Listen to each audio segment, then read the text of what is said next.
Hello there and welcome to the English for Our Film Festival show, episode 6. And on the show today we have the director of Troll Bridge, Daniel Knight. But before we interview Daniel, here's the trailer to the film.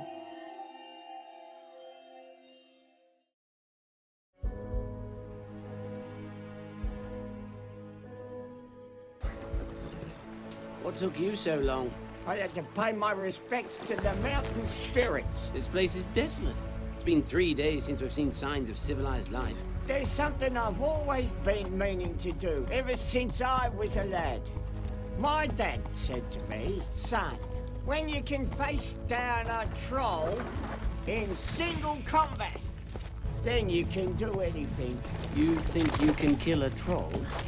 I never said that was part of the plan either. Hit me! Right! When I first went into the barbarian hero business, every bridge had a troll under it. Now, there's more trolls in the city than there are in the mountains. There's butter, most of them. My today. You don't know what none of this is, Mr. Coleman, sir. Hey, wait a minute. I wonder what happened to them all. I remember my dad telling me about you when it was just a pebble. He destroys the world like a colossus, he says. Oh, he's just a little old man. He don't look very heroic to me. This is it. Smoke?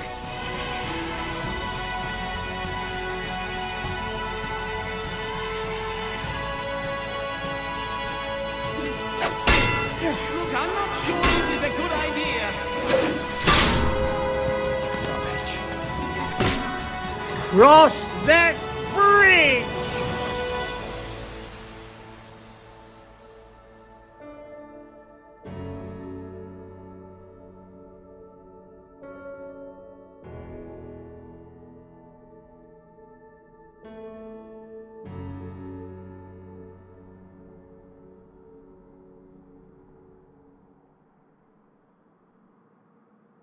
I remember all the big old wars, don't you? You must have fought. Oh, I carried the club, yeah.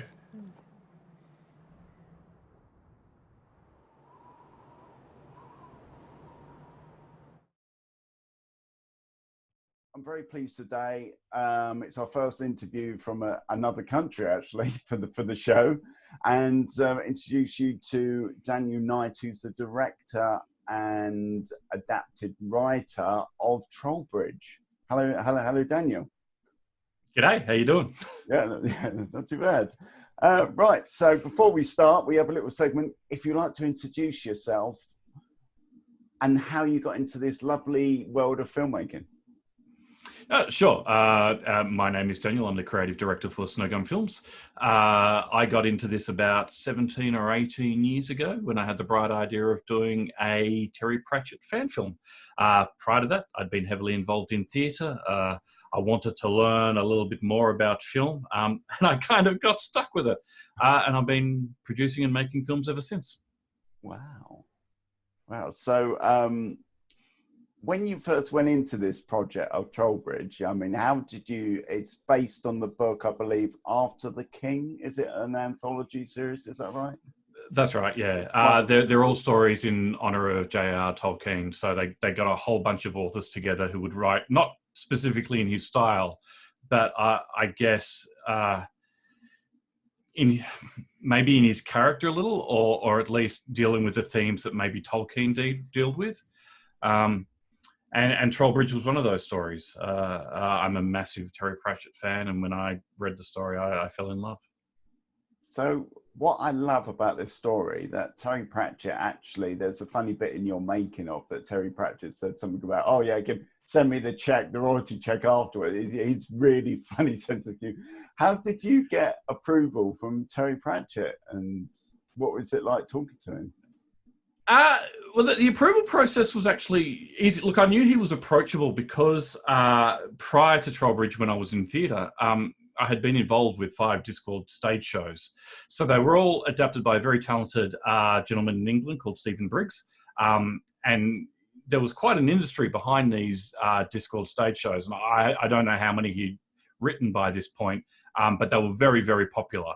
So I knew that Terry would be kind to amateur actors or amateur filmmakers, He obviously didn't have a setup specifically for film, but I didn't think it was going to be too much of a stretch. If he was fine with Amdram, he'd be fine with a fan film, even though there were very few examples of what a fan film was at the time. I emailed him, and he said yes. It was that easy. He said, don't make money and have fun. And we did. Amazing. So, so what was the process? Because it's a very, how many years did it take to bring the film to screen? Or all of them. Well, Terry's agent, Colin, reminds me that the first email I sent him was in 2002. And we premiered the film in January last year. So there you go. Wow. So, so how did you start the process of putting this amazing project together and finding the one of the main actors in the film, Don Bridges? How did that all happen? Well, I pulled in a lot of favours generally because I'd been involved in a couple of other short films at the time. I was very naive. I'd done a bit on stage, and I thought a lot of those skills would transfer very easily over into film. That's not the case at all. I've since learned this lesson. And we assembled a crew, and it was pretty much a backyard production, you know. So we'd go out on weekends with the costumes that we have and go through the script and whatnot. That went on for about 6 years, I guess. Now, one of the gentlemen that I was able to pull in during that time was a German living in America called Christian Bloch, who was an incredible CG animator. And he produced this version of our Troll, which was just incredible. And our original footage just didn't live up to what he was pulling off.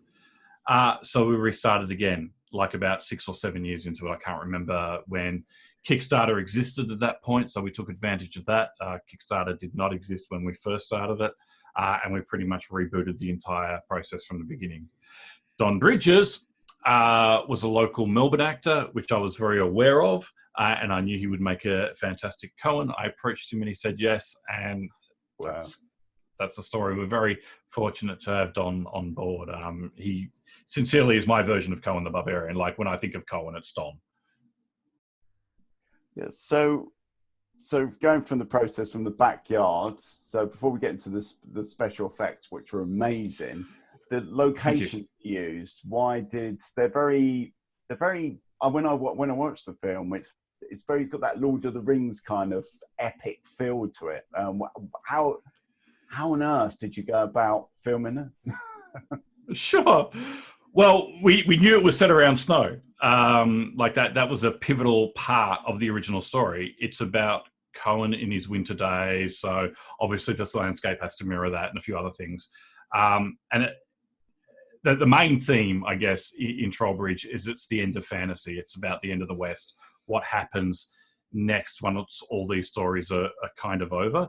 So death is a huge theme. We needed winter. Like, winter just was integral to the structure of the original story. There's not a lot of places with snow in Australia, so we had to look outside of Australia, and it made sense for us, at least, that if Terry was satirising Tolkien when he wrote it, that we should be satirising Peter Jackson if we were to film it. So we would steal his filmic grammar and weave that into the actual film. So all of a sudden, New Zealand became the ideal location. It wasn't too expensive to take us, a very small crew, over there and get that footage in just outside of Queenstown. And like, it's amazing landscape. You can just point the camera anywhere and it's just gorgeous. So we're very fortunate to live very close to New Zealand. So it was just amazing how you did it on such a small budget as well, how you put this all together.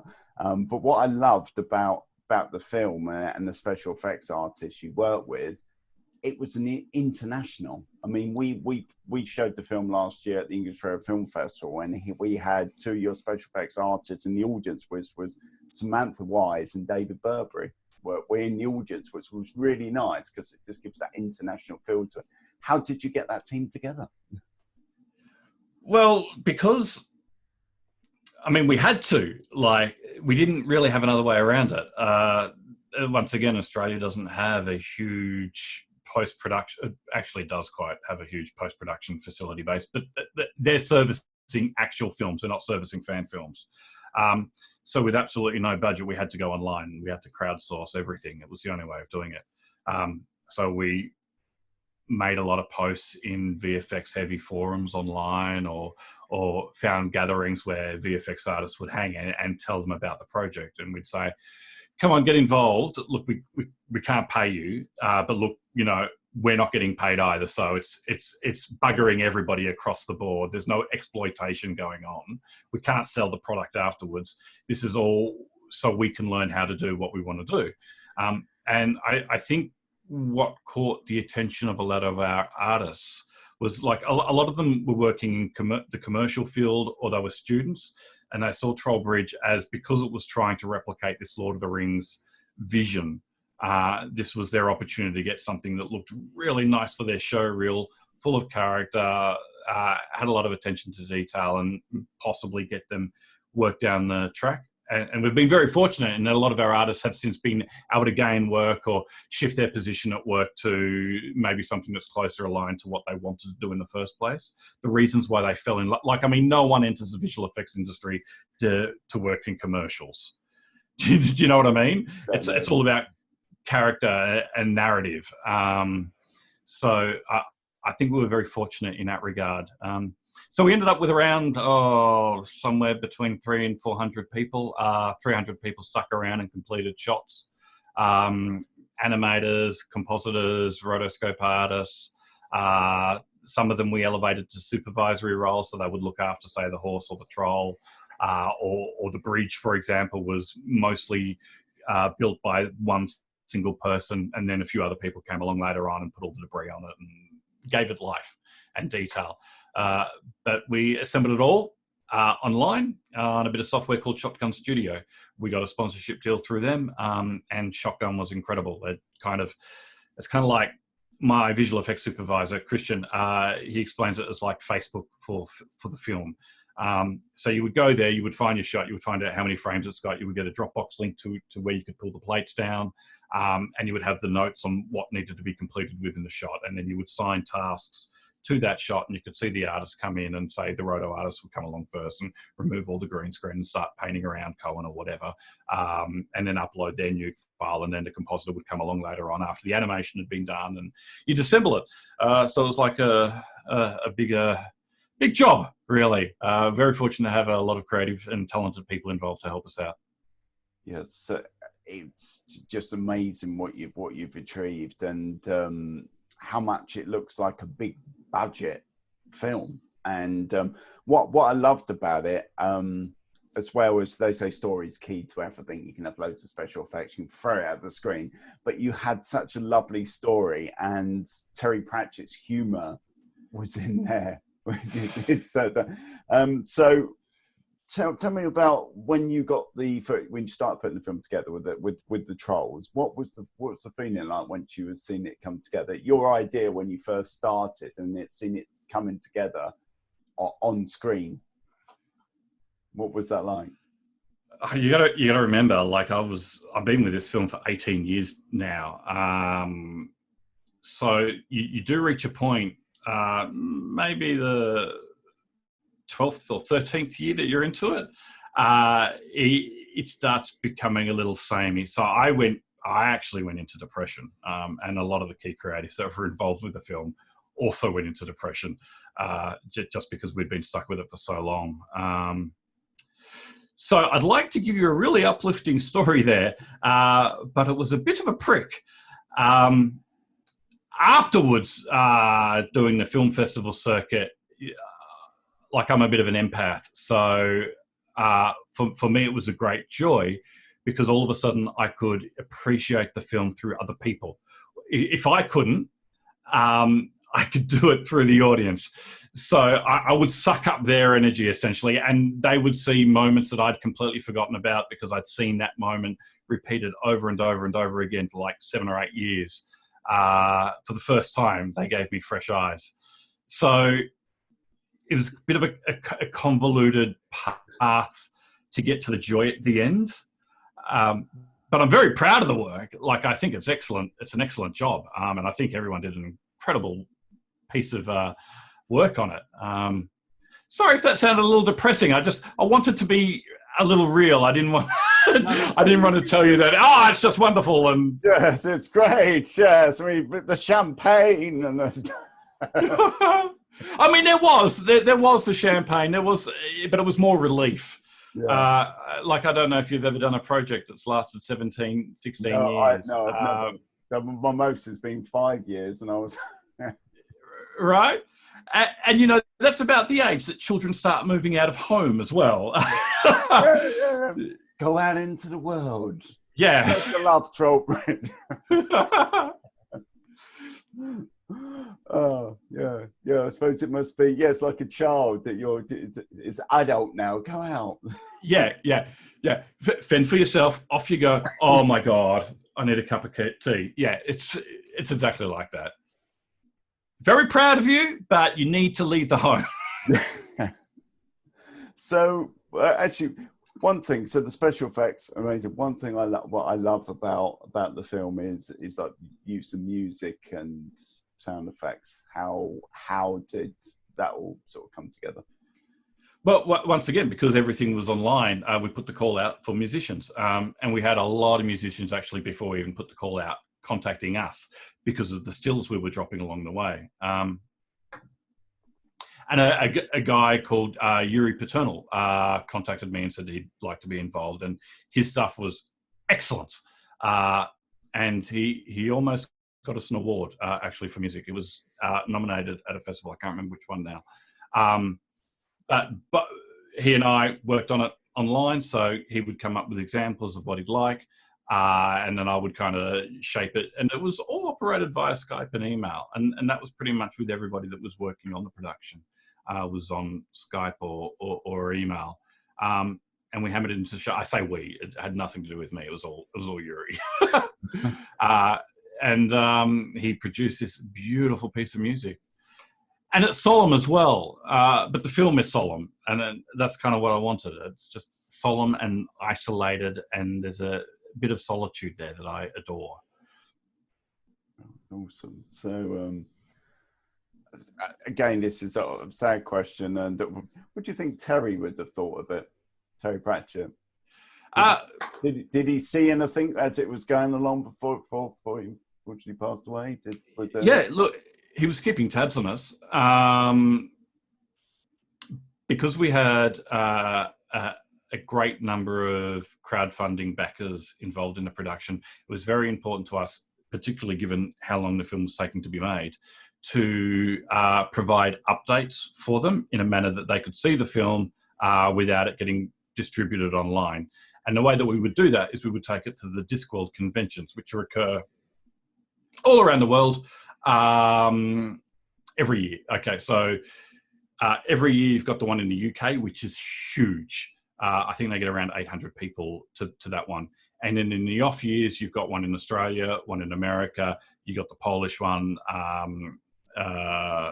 South Africa was trying to get up off the ground. So we took the content to them. We would either attend ourselves or we would just ship them the files and they would run it. And that would get a large percentage, it would get a percentage of the people that supported the film in the first place. And Terry would often be there. So Terry was keeping tabs on us. He was making sure to keep up to date. I think it was about 2 years before he passed. We were at the Birmingham convention over in the UK. Terry had to pull out of that because the Alzheimer's had reached a point that just the building wasn't going to work for him. Birmingham? No, I don't think it was Birmingham. I've got my places in England mixed up. Whichever convention it was, Rob, Terry's PA, came up to me afterwards and said, "We've got to really show Terry this. Do you want to come back to Pratchett Towers and show it to him?" And I said, "Yeah, let's do that.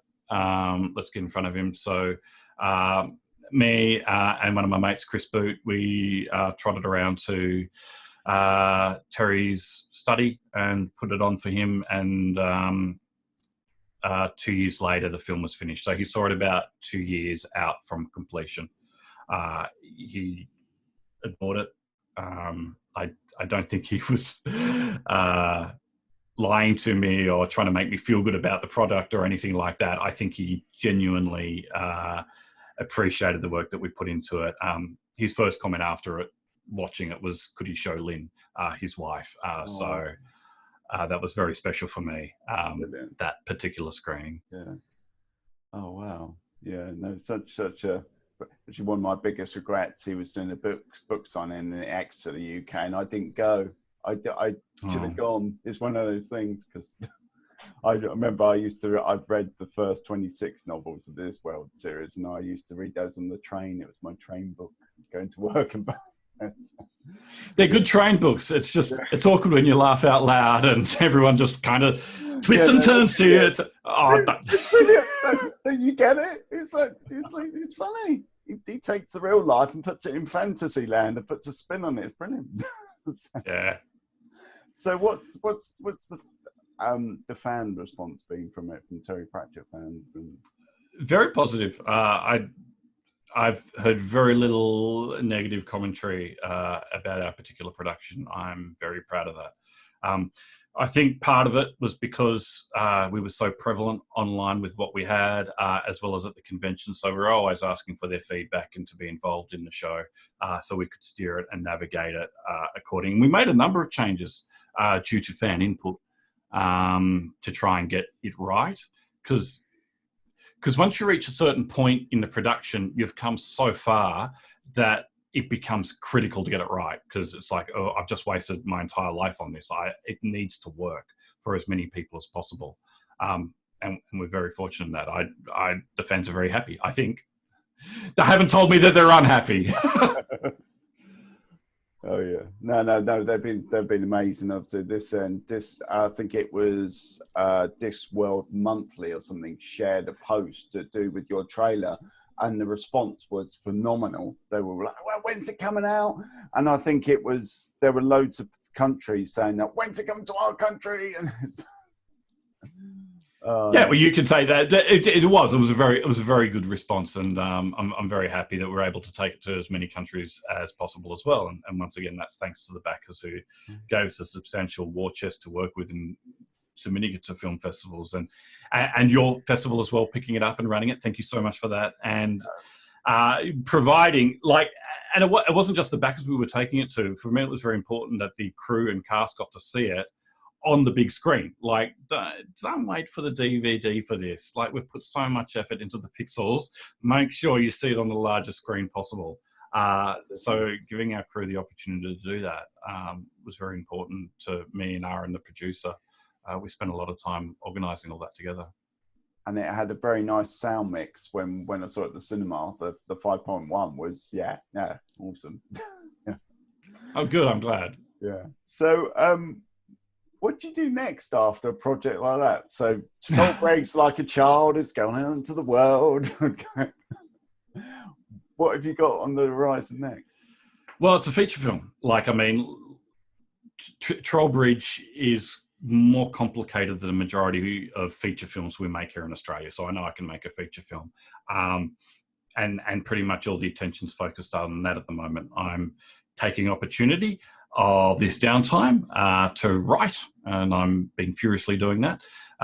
Get a couple of scripts ready so that when all of this kind of resolves itself, I've got some pitch material to move forward with, and hopefully find some producers to get attached, and all the rest of it that goes along with that.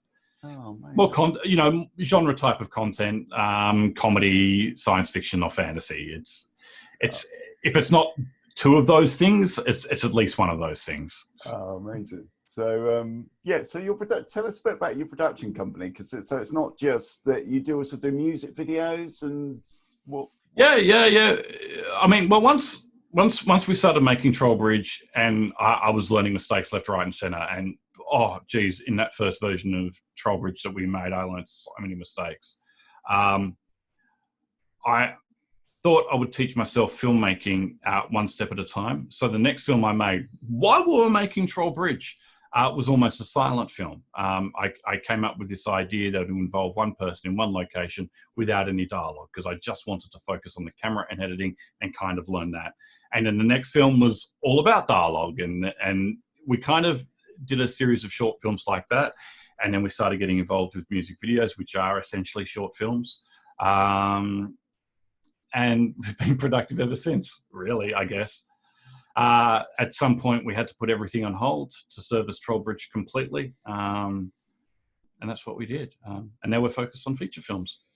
Oh, amazing. Yeah, no, that's going to be really exciting. Seeing what you've done with, you know, the smaller sort of budget you have. And also you've got all the contacts now. If you ever want to do some special effects or a special effects sequence, you've gone over that literally that bridge. Yeah, right. Yeah. I'm very fortunate now that I have access to a lot of very talented artists, and nothing would please me more at this point than getting a feature film to be able to hire them and pay them and actually get money flowing their way. Because once again, Troll Bridge wasn't paying anyone, which was its biggest crime as a film. And I'd love to be able to pay that back now. Awesome. Right. Couple of final questions. I probably should have asked it as first. Who inspired you to get into filmmaking, as in filmmaker wise, that you saw on the big screen? And my moment, I saw a film called The Rocketeer in '91. That was my moment. And it was Joe Johnson, this guy with the rocket pack. Loved it. Came out the cinema thinking, yeah, I want to do that. What was your moment? Yeah, well, I mean, I came at it from a weird angle, because I came at it through theatre. When I was in theatre, I wanted to be an actor. I didn't want to be a filmmaker or a director. I wanted to be an actor. So I was pretty much focused on that. And when I was taking out Troll Bridge, it was so that I could be a better film actor. Like, it was all trying to service that path. Obviously, I was in love with film. I adored film. I didn't realize how much I loved film until Troll Bridge really sunk its hooks into me.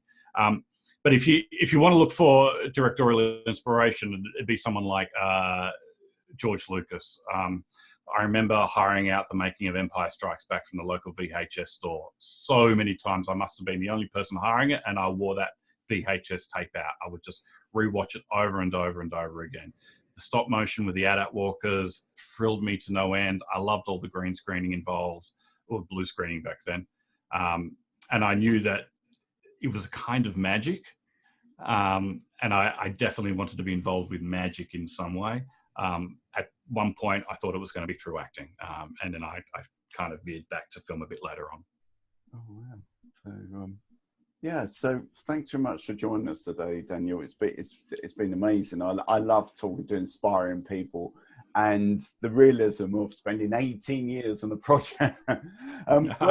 Where can people find out about your work and purchase Troll Bridge? I believe is there a Blu-ray out, or is there where can we find it? We've got it online on an area called the Streaming Arena. You can find that at trollbridge.film.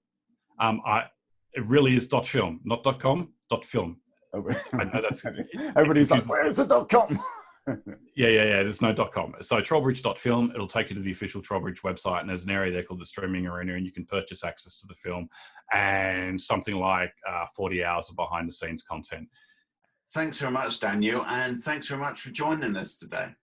Oh, it's my pleasure. Thank you very much for having me on, and thank you very much for selecting Troll Bridge.